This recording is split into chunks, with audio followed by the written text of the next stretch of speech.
Hello दोस्तों, कैसे हो आप लोग।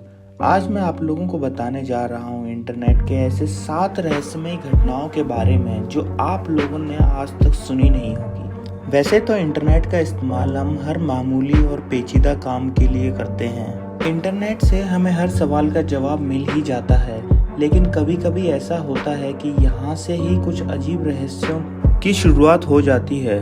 तो चलिए हम स्टार्ट करते हैं मिस्ट्री नंबर 7, जो कि एक अननोन यूट्यूब चैनल की है जिसका नाम पूरा नंबर्स में लिखा हुआ है। और इस चैनल पर जो वीडियो दिखाई गई है वो बहुत ही ज़्यादा मिस्टीरियस है। मैं आपको इस वीडियो की छोटी सी क्लिप दिखा देता हूँ जिससे आपको पता चल जाएगा कि ये वीडियो कितनी क्रीपी और डिस्टर्बिंग है।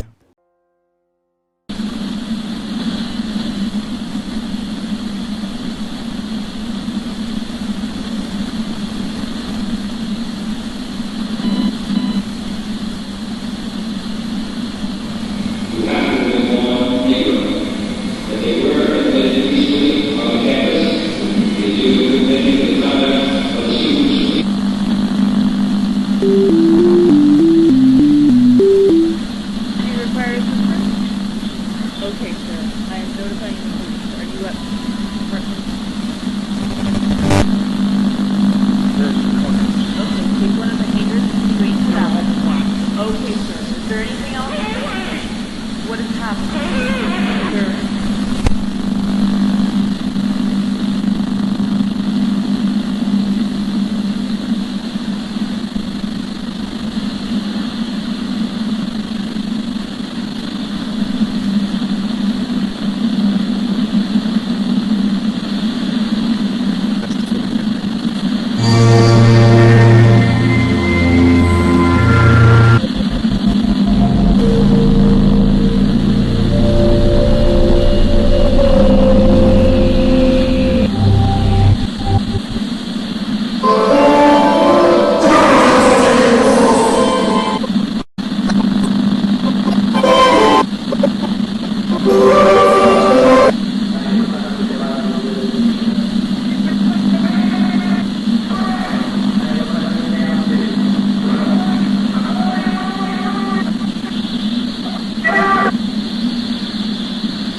इस चैनल पर ये वीडियो 9 अगस्त 2014 को पोस्ट की गई थी और उसके बाद इस चैनल पर कोई दूसरी वीडियो अपलोड नहीं हुई। कई लोगों का कहना है कि इस वीडियो में कोई हिडन मैसेज छुपा हुआ है और जिसने भी ये वीडियो अपलोड की है वो हमको किसी चीज़ के लिए वार्न करना चाहता है, लेकिन ये बात अब तक एक मिस्ट्री बनी हुई है कि ये वीडियो किसने और क्यों अपलोड की है। मिस्ट्री नंबर 6 एक ऐसी महिला के बारे में है जिसका नाम है कैरीन कैथरीन वॉल्डिग्रेव। सन 2011 में कनाडा की रहने वाली कैरीन कैथरीन वॉल्डिग्रेव ने फेसबुक पर बहुत सारे अजीब से पोस्ट डालना शुरू कर दिए जिनका कोई मतलब नहीं होता था। और आश्चर्य की बात यह है कि ये अपने ही पोस्ट्स पर कमेंट करती थी और फिर उसका रिप्लाई भी देती थी। अगर कैरीन के प्रोफाइल के हिसाब से देखा जाए तो उन्होंने टोरंटो के एक यूनिवर्सिटी से पीएचडी कर रखी है और वो बहुत सारी कंट्रीज भी जा चुकी हैं। और कैरीन को बहुत सारी लैंग्वेजेस आती हैं जैसे French, Estonian, Latvian, English, Russian, Gaelic, Latin और जर्मन। तो ऐसी पढ़ी लिखी लड़की का मिस्टीरियस पोस्ट डालना कोई आम बात नहीं हो सकता। उन्होंने अपनी अजीब पोस्ट में बहुत सारी जानी मानी ऑर्गेनाइजेशंस और मिस्ट्रीज के बारे में लिखा, जिसमें वो FBI, CIA, man in black, Nazis के बारे में लिखती थी। कैरिन दिन भर लंबे लंबे पोस्ट डालती रहती थी और अपने ही पोस्ट का खुद ही रिप्लाई करती थी, जो कि किसी इंसान के बस की बात तो नहीं थी। अगर कैरिन ऐसा किसी प्रोग्राम की मदद से भी कर रही थी तो भी वो ये सब क्यों करती थी। कभी नहीं पता चल पाया और सन 2016 में कैरीन ने अपने फेसबुक अकाउंट को डिलीट कर दिया और फेसबुक से हमेशा के लिए गायब हो गई।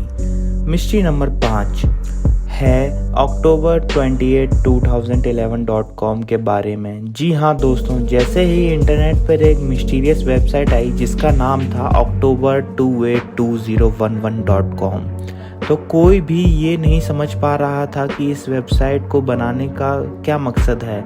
इस वेबसाइट पर कुछ अजीब पिक्चर्स, मैसेजेस और एक काउंटडाउन चल रहा था जो किसी के भी समझ के परे था। इस वेबसाइट पर हर टाइम कुछ ना कुछ बदलाव होता रहता था जिसमें नई नई इमेजेस और हिडन टेक्स्ट आ जाते थे।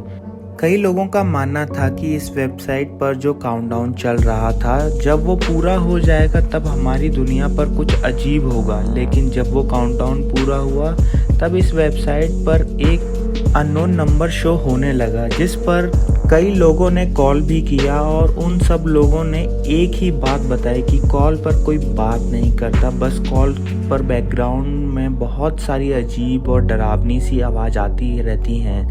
जब ये वेबसाइट लोगों में बहुत ज़्यादा मशहूर होने लगी तो 26 अप्रैल 2015 को सरकार ने इसको बंद करवा दिया और अब इस वेबसाइट को खोलने पर एक ब्लैंक पेज ओपन हो जाता है। ये वेबसाइट आखिर क्यों बनाई गई थी और इसको बनाने का क्या मकसद था, कभी पता चल नहीं पाया।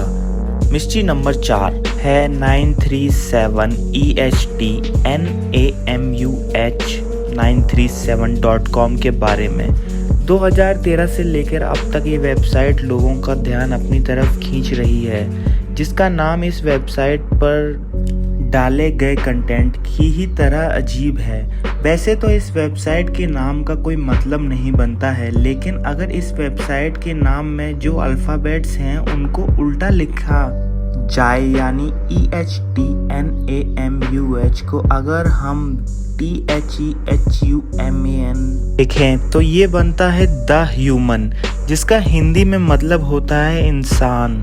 इस वेबसाइट को ओपन करते ही होम पेज पर एक आब्रा का डाबरा के नाम से उल्टा ट्रायंगल की पजल आती है और साथ ही इसमें बहुत सारी इमेजेस, वर्ड्स और नंबर्स भी हैं जिनका कोई मतलब नहीं बनता। काफ़ी लोग का ये कहना है कि इस वेबसाइट का किसी धर्म से कुछ लेना देना है और वहीं कुछ दूसरे लोगों का कहना है कि इस वेबसाइट को सिर्फ ऐसे ही लोगों की अटेंशन पाने के लिए बनाया गया है। लेकिन इस वेबसाइट में एक अजीब बात है कि आप जितना इसमें अंदर घुसते जाते हैं ये उतनी ही डरावनी और क्रीपी होती चली जाती है। अब आगे बढ़ने से पहले अगर आप लोगों ने अभी तक इस चैनल को सब्सक्राइब नहीं किया है तो प्लीज़ सब्सक्राइब करें और घंटा दबाना ना भूलें। चलिए चलते हैं हमारे आज के मिस्ट्री नंबर 3 पे, जो कि है एक और अजीब वेबसाइट के बारे में जिसका नाम है john.com। जहां इंटरनेट पर इतनी सारी क्रीपी और मिस्टीरियस दिखने वाली वेबसाइट्स हैं, वहीं ये वेबसाइट john.com जो दिखने में बहुत ही सिंपल है, इस वेबसाइट पर बहुत सी बेसिक इमेजेस अपलोड हैं और जब आप उन इमेजेस पे क्लिक करेंगे तो ये आपको लॉगिन पेज पर ले जाएंगे और लॉगिन पेज पे एक अननोन एक्सेस कोड मांगता है। एक बार एक रेडिट यूज़र ने इस वेबसाइट के कोड्स को समझने की कोशिश की थी तो उसने पाया कि वेबसाइट के ओनर का नाम जॉन लिटिल है जो कुपर्टिनो कैलिफोर्निया में रहते हैं। बहुत से लोगों ने इस वेबसाइट को हैक करके लॉगिन पासवर्ड तोड़ने की कोशिश की है, लेकिन कोई भी कामयाब नहीं हो पाया। लेकिन किसी को भी ये नहीं पता कि john.com क्यों बनाई गई है और अब क्योंकि ये वेबसाइट 1994 से लाइव है और आज तक कभी भी बंद नहीं हुई है, तो कई लोगों का मानना ये है अगर कभी भी ये वेबसाइट बिकी तो इसके डोमेन की कीमत लाखों में होगी। मिस्ट्री नंबर 2 है एक अननोन रेडिट यूज़र के बारे में। सन 2013 में एक रेडिट यूज़र जिसका बहुत अजीब नाम था, इस यूज़र ने बहुत ही मिस्टीरियस कोड्स पोस्ट करना शुरू कर दिए जिसको कोई भी ट्रांसलेट नहीं कर पाता था। लेकिन कई बार इन बड़े बड़े कोड्स मैसेजेस के बीच में ही इस यूज़र ने 2 अजीब मैसेजेस भी पोस्ट किए जो कि इंग्लिश में थे। पहली पोस्ट में एक वर्ड लिखा था हेल्प और दूसरे पोस्ट में लिखा था कि प्लीज़ हेल्प अस। हालांकि इसके बाद इस यूज़र ने अजीब कोड्स पोस्ट करता रहा, लेकिन उसने दोबारा इंग्लिश में कोई टेक्स्ट पोस्ट नहीं किया। बहुत से लोगों ने इस कोड्स को समझने की कोशिश की, लेकिन उन्हें कुछ खास समझ नहीं आया। लेकिन फिर भी कुछ लोगों का मानना था कि इन कोड्स का कुछ न कुछ मतलब ज़रूर हो सकता है, जैसे किसी नाम से लेके किसी नंबर या किसी टेररिस्ट का कम्युनिकेशन भी हो सकता है। लेकिन अगर ऐसा था भी तो इतने बड़े बड़े कोड्स में कोई हेल्प क्यों मांग रहा था, इसका कभी जवाब नहीं मिल पाया। मिस्ट्री नंबर 1 है सिकाडा 3301 के बारे में। शायद आप में से बहुत सारे लोगों ने ये शब्द सिकाडा 3301 सुना ही होगा। सन 2012 में इंटरनेट पर आए क्रिप्टिक पजल ने कई कोड ब्रेकर्स को हिला के रख दिया। इस पजल का नाम था सिकाडा 3301। दरअसल सिकाडा एक इंसेक्ट होता है और इस पजल में भी इस इंसेक्ट की एक इमेज थी जो आम लोगों को दिखने पर खास नहीं लगती थी, लेकिन इसमें एक हिडन कोड था। जो भी इंसान इस कोड तक पहुंच जाता उसको दूसरे पजल तक पहुंचने का हिंट मिल जाता है। कई लोगों ने सिकाडा पजल को सॉल्व करने की कोशिश की, लेकिन कई लोग नाकाम हुए और कई लोगों ने इसको पूरा किया। लोगों का मानना है कि सिकाडा 3301 के पीछे किसी बहुत बड़ी ऑर्गेनाइजेशन का हाथ है जो अपने लिए काबिल कैंडिडेट ढूंढ रहे हैं। आज तक इसका कभी पता नहीं चला कि जिस किसी ने भी इस पजल को पूरा सॉल्व किया उसको उसकी मेहनत का फल मिला कि नहीं। लेकिन कुछ टाइम बाद जिस वेबसाइट पर सिकाडा 3301 इमेज अपलोड हुई थी, उसी वेबसाइट पर एक मैसेज शो होने लगा कि सिकाडा को उनकी पसंद का कैंडिडेट मिल गया है। कई लोगों का कहना है कि सिकाडा सिर्फ टाइम पास के लिए था और कुछ लोगों का कहना है कि ये किसी नई चीज़ की शुरुआत है। तो ये थे इंटरनेट के कुछ मिस्टीरियस फैक्ट्स। अगर आप लोगों को वीडियो अच्छी लगी तो इसे लाइक करिए और अपने दोस्तों के साथ शेयर करिए।